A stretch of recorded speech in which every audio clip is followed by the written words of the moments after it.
Okay guys, ito pusit na may gata na may talong. Ayan o. Pusit na may gata na may talong.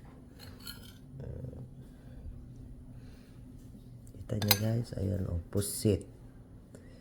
Ayan, na may gata, may gata. Ayan. Saan yung talong niya? Ayan.